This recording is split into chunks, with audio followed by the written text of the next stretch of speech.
Bapak Adam Fernando SPD MPD selaku dosen mata kuliah di biologi sel pada hari ini dan teman-teman yang saya banggakan.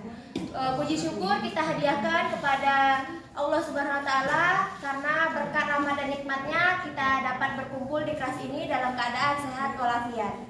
Tak lupa salawat serta salam kita hadiahkan kepada junjungan besar Nabi Muhammad SAW dengan mengucapkan Allahumma sholli ala sayyidina Muhammad wa ala ali sayyidina Muhammad.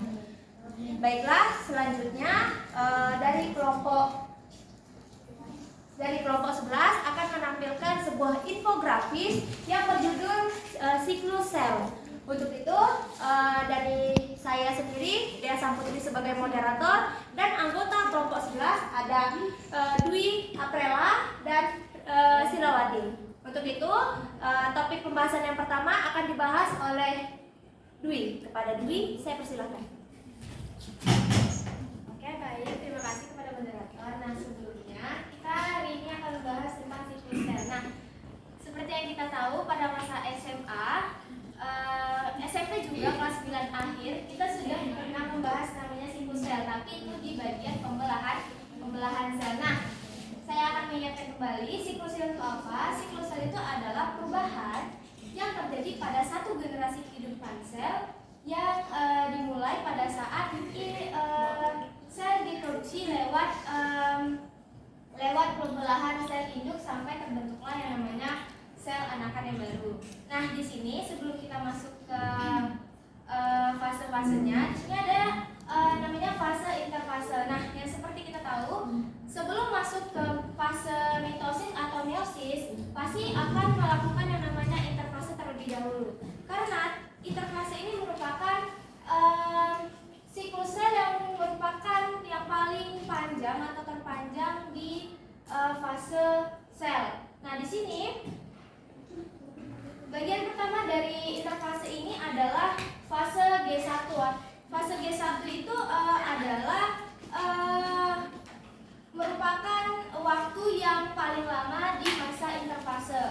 Nah, yang kedua itu ada yang namanya S atau sintosis. Nah, sintosis ini merupakan DNA yang dapat mengalami yang namanya replikasi. Nah, yang kedua itu ada G2 atau fase gap 2. Nah, di mana sintosis komponen utamanya ini akan terjadi jika sel pada akhir sel pembelahannya akan bisa masuk ke fase yang terakhir, itu adalah fase M. Nah, di fase M inilah yang bisa disebut dengan fase mitosis atau meiosis.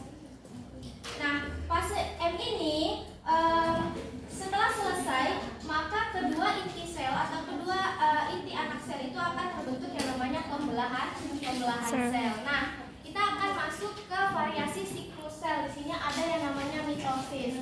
Nah, teman-teman tahu nggak mitosis itu apa? Pembelahan sel. Ya, benar, pembelahan sel pada pembelahan sel pada tumbuhan. Pembelahan sel pada tumbuhan. Nah, sama mitosis ini siklusnya seperti yang tadi saya sudah jelaskan. Sebelum masuk ke fase profase, dia akan melalui yang namanya interfase yang sudah seperti kita praktikum kemarin di biosel. Akar bawah itu ada terlihat ya di modul kita. Itu ada fase interfase, profase, prometafase, metafase, anafase, telofase, dan sitokinesis. Nah, saya akan menjelaskan satu-satu fasenya. Nah, di sini ada yang namanya kalau masa interfase, ya, ini interfase.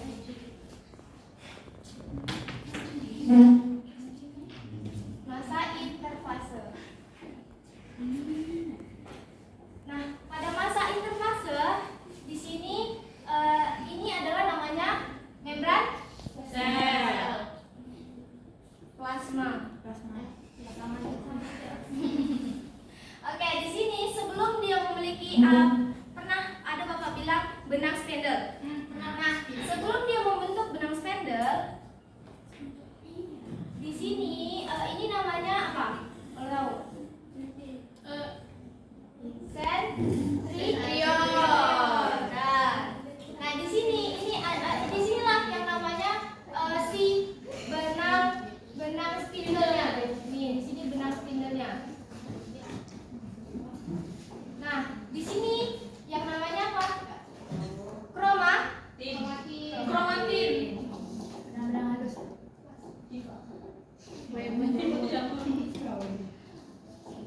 Nah, di sini kromatinnya.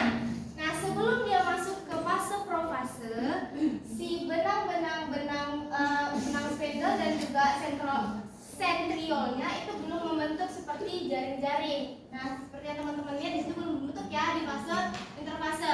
Dan juga kromosom atau kromatinnya belum membentuk jalur. Iya, jalur X. Lengan-lengannya belum bertemu karena dia masih fase awal. Oke. Setelah itu nanti dia akan masuk ke fase yang namanya profase akhir. Nah, di profase akhir atau metafase ini terjadilah di jalur akhir ini terjadilah yang namanya pembentukan benang spindle.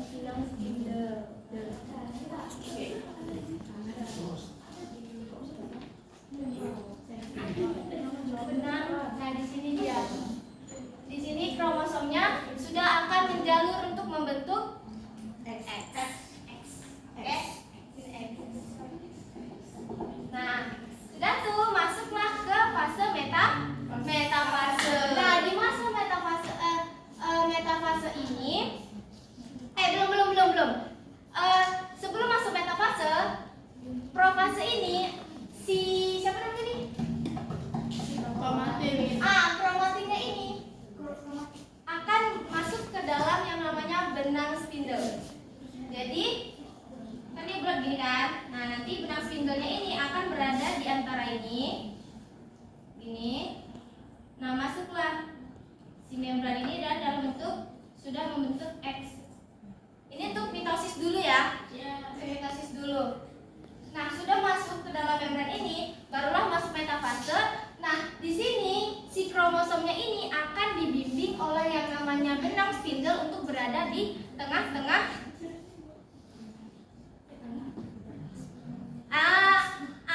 di tengah-tengah sini. Nanti akan berada di tengah-tengah sini untuk melakukan yang namanya pembelahan sel. Itu pada proses anafase. Nah, ini metafase. Nah, setelah itu pada proses anafase sudah berada si benang spindlenya sudah di sini ya kan. Nah, kromosomnya kan sudah terbelah nih. Lengannya yang tadinya X akan terbelah mengikuti jalurnya dan benang spindlenya juga akan terputus karena akan membentuk yang namanya membran baru atau sel telur baru. Nah, disinilah yang namanya pembelahan sel. Nah, di sini XX-nya akan berpindah, sel indukan dan juga sel anaknya akan berpindah pada posisi yang ditentukan. Nah, setelah itu masuk fase terakhir yaitu fase telofase. Nah, inilah fase telofase ini sama sitokinesis itu hampir sama. Karena apa? Karena fase telofase ini si selnya masih berhempetan. Si dua selnya itu masih berhempetan. Jadi ketika pada fase sitokinesis kedua selnya sudah terbagi dua dan kembali ke bentuk seperti semula, yaitu kromatinnya si sentriolnya masih berbentuk di dalam, benang spindlenya juga belum terjadi. Nah, itulah melakukan seperti itu kembali sampai dapat terbuahi. Seperti itu untuk mitosis. Kalau meiosis, nah sebelumnya meiosis itu udah pernah tahu, meiosis itu untuk perkembangbiakan apa? Hewan dan manusia. Itu udah hewan dan manusia, meiosis. Nah, di meiosis ini dia akan melakukan yang namanya 2 kali meiosis. Jadi meiosis 1 dan meiosis 2. Nah, sebelum mereka menjadi yang namanya pembelahan, maka si indukan dan si anaknya itu kromosomnya setengah-setengah. Jadi 22 N. N itu apa? N itu apa? Diploid, benar sekali. N itu adalah diploid. Nah, indukannya 22 diploid, anakannya juga 22 diploid karena ini kan untuk menghasilkan yang namanya informasi pewarisan sifat kepada anak. Jadi keduanya harus sama. Nah, maka dari itu kromosomnya ada berapa?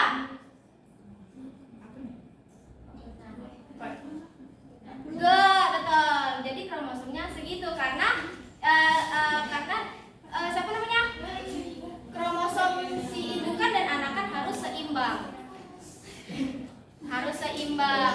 Nah, jadi pada meiosis juga akan melakukan yang namanya interfase. Nah, kalau meiosis interfase ini dia melakukannya sama seperti mitosis tadi, tetapi pembelahannya mereka akan melakukan hal yang sama nih. Seperti pada digambar, mereka akan melakukan yang sama dan juga di sini kita akan membedakannya dengan sel indukan itu warna merah, sel anak itu warna biru. Nah, di interfase itu sel indukan dan anaknya itu masih bercampur, belum menemukan lengan-lengannya masing-masing. Nah, ketika sudah masuk profase 1 ini benang spindlenya sudah terjadi sama seperti mitosis tadi. Kemudian si lengan-lengan kromosomnya juga sudah bertemu, lalu masuk ke anafase. Sebelum masuk ke anafase, profase akhir yang namanya si membran ini akan masuk ke benang spindle sama seperti mitosis tadi. Lalu disitulah bertemunya yang namanya kromosom untuk melakukan yang namanya pembelahan sel. Nah, di situ juga sama seperti mitosis tadi, kromosom akan dibimbing untuk menuju ke bagiannya masing-masing untuk melakukan pembelahan. Nah, di sini mereka akan melakukan pembelahan di tengah-tengah si benang spindle ini, lalu membentuklah yang namanya anafase tuh seperti digambar. Lalu kembali lagi menjadi telofase 1 atau dua sel anakan. Nah, kembali lagi menjadi sintokinesis 1. Nah, di sintokinesis ini akan melakukan hal yang sama pada meiosis 2. Pada meiosis 2 itu juga seperti itu. Nah, di sini sentriolnya sudah jadi, kromosomnya juga sudah ada dan juga sudah pas tempat. Lalu ya, betul. Nah, lalu jadi sentriol juga ada.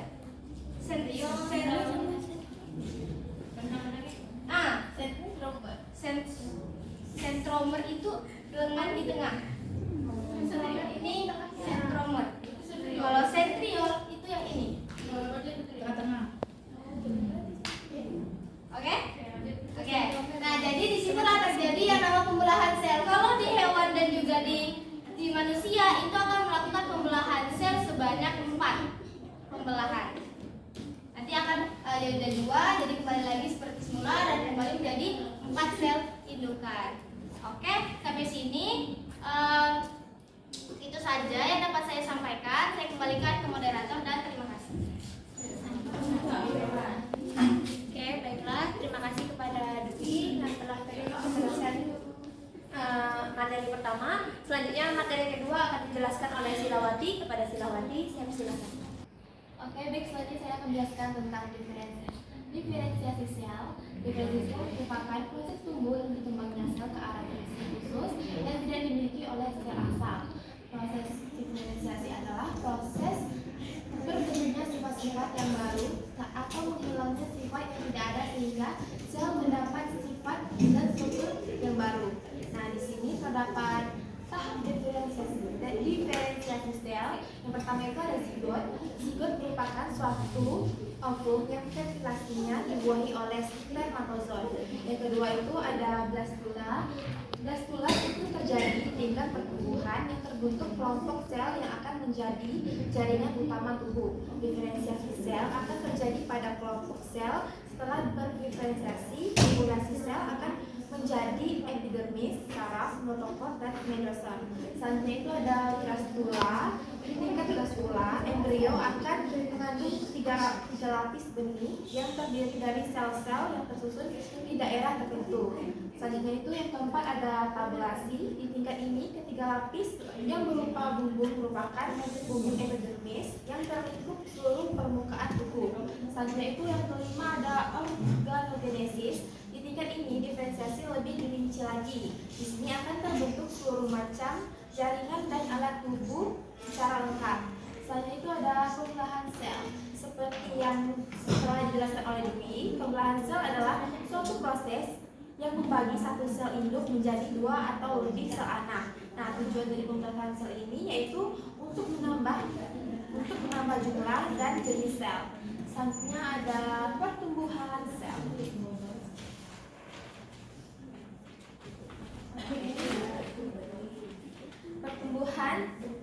Pertumbuhan dapat didefinisikan sebagai peningkatan komponen-komponen seluler. Terdapat 2 pertumbuhan sel, yaitu pertumbuhan yang berakibat peningkatan ukuran tetapi tidak berjumlah sel, dan yang kedua itu pertumbuhan yang tidak diikuti dengan peningkatan jumlah sel. Nah, di sini ada pun faktor kimia dan fisika yang dapat mempengaruhi pertumbuhan sel, yaitu pH, suhu, konsentrasi, oksigen, tekanan, radiasi, dan aktivitas air. Di sini terdapat kurva pertumbuhan. Kurva pertumbuhan sel dapat dipelajari dalam sistem in vitro batch culture. Sistem ini adalah sistem tertutup di mana sel ditumbuhkan dalam satu batch tanpa penambahan media baru selama inkubasi. Nah, di sini terdapat fase pertumbuhan sel, yaitu yang pertama ada fase lag.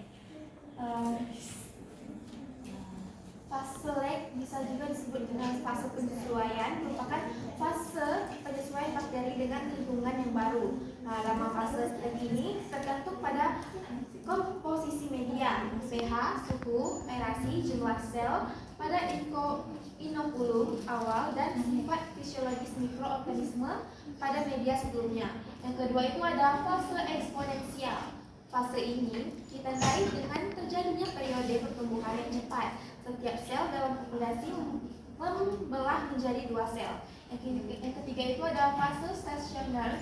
Fase ini terjadi pada saat laju pertumbuhan bakteri sama dengan laju kematiannya, sehingga jumlah bakteri keseluruhannya akan tetap. Fase ini akan mengalami penurunan populasi. Yang keempat itu ada fase kematian. Fase kematian merupakan fase di mana laju kematian akan lebih besar. Sekian materi yang dapat saya sampaikan. Saya kembalikan kepada moderator. Oke, baiklah. Terima kasih kepada kelompok penyaji yang telah menjelaskan tadi materi-materi tentang siklus sel. Selanjutnya itu kita masuk ke kritik dan saran untuk kelompok penyaji. Kepada teman-teman yang memiliki kritik dan saran untuk kelompok penyaji, saya persilakan. Oke, baik. Kepada Elisa, saya persilakan. Ya, baik, terima kasih kepada moderator. Jadi saya ingin memberi sedikit saran. Sebelumnya saya apresiasikan presentasi dari kelompok penyaji yang penjelasannya cukup jelas. Jadi di sini saya ingin memberi saran sedikit tentang bagian variasi siklus sel. Itulah, nah itu kan nomor 1 propase, depannya itu kan kapital semua, terus nomor 4 itu A-nya A kecil, kayak biar kalau kapital semua depannya gitu. Jadi sinkron. Terus yang bawah lagi di bagian diferensiasi sel, nomor 1 tahap diferensiasi sel juga, itu kan pokoknya A kecil, terus B besar, C kecil, D kecil, E kecil. Terus juga yang judul-judulnya kayak zigot itu Z-nya besar, terus blastula B-nya besar, yang sisanya G-nya kecil, T-nya kecil, dan O-nya kecil. Jadi saran saya disamakan gitu. Kalau kecil-kecil semua, hurufnya kalau bisa. Segitu saja dari saya kembalikan kepada moderator. Terima kasih. Oke, baiklah. Terima kasih kepada Elisa. Selanjutnya kepada Miranda, saya persilakan. Terima kasih kepada moderator. Sebelumnya, perkenalkan nama saya Miranda. Di sini saya mengapresiasi kepada kelompok penyaji yang telah mempresentasikan hasil diskusinya dengan sangat bagus. Sedikit kritik dari saya, setahu saya Pak Adam pernah menyebutkan kalau untuk judul itu sebaiknya digunakan penomoran daripada buletin, kayak mitosis, meiosis itu digunakan buletin. Nah, terus saya ingin menanyakan kepada kelompok penyaji, apakah kalian tidak mengambil sumber dari buku Bruce Albert? Ada. Tapi pada PPT Bapak. Nah, PPT Bapak itu kan mengacu pada buku Bruce Albert. Nah, tapi pada referensi kalian tidak mencantumkan sumber itu. Baik, itu saja dari saya. Selanjutnya saya serahkan kepada moderator. Terima kasih. Oke, baik. Terima kasih kepada Miranda. Selanjutnya kita masuk ke sesi case study yang telah disajikan oleh kelompok penyaji, yaitu seperti yang kita ketahui, siklus sel terbagi menjadi 4 fase. Fase apa yang paling lama dalam siklus sel dan apa yang menyebabkan fase ini berlangsung lama. Itu case studi dari kelompok penyaji. Selanjutnya kepada teman-teman yang ingin menjawab case studi dari kelompok penyaji, saya persilahkan. Oke, baik. Kepada Nurmeza, saya persilahkan.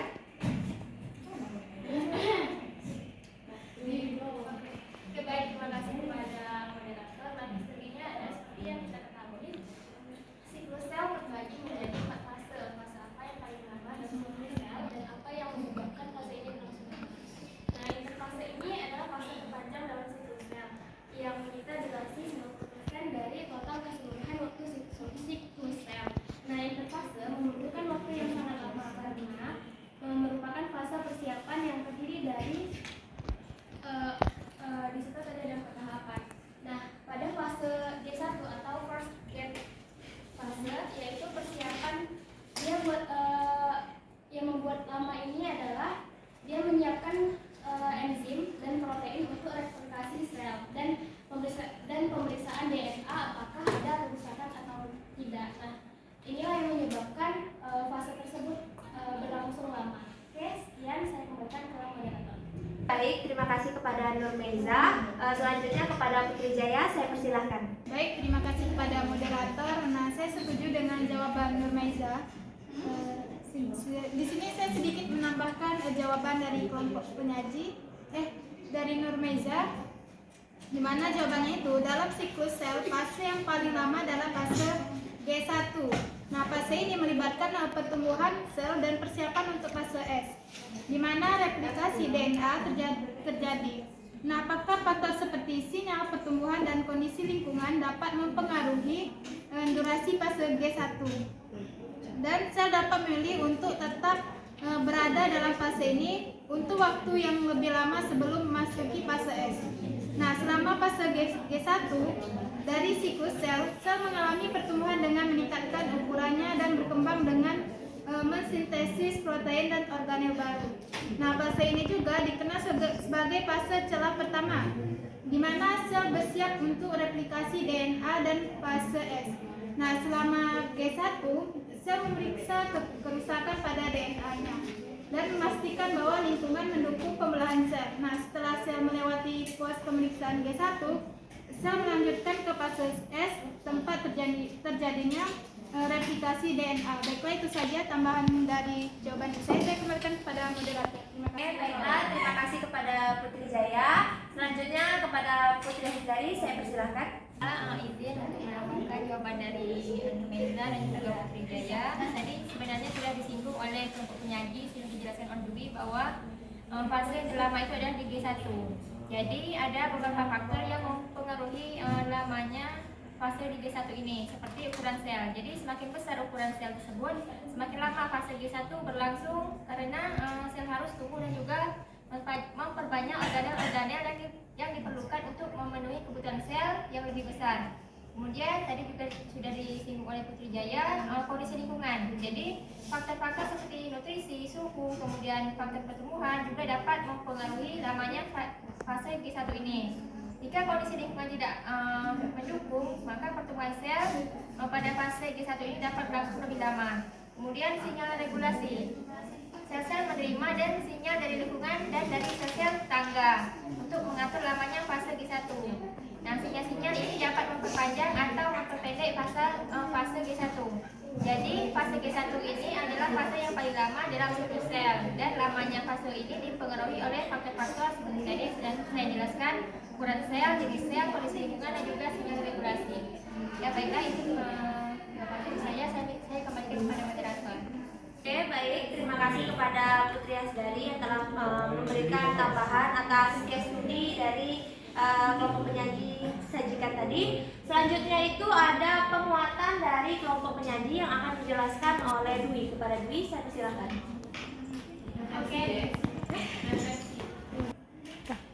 Oke, baik. Jadi jawaban dari teman-teman sekalian itu benar sekali.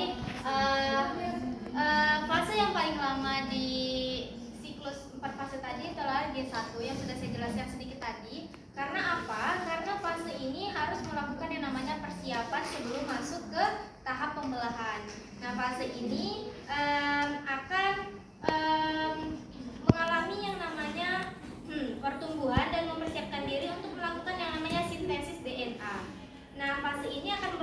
lama karena perlu tumbuh dan mempersiapkan diri supaya apa? Karena supaya sebelum masuk ke fase selanjutnya si fase G1 ini akan siap menerima yang namanya replikasi DNA yang seperti yang sudah dijelaskan oleh teman-teman sekalian.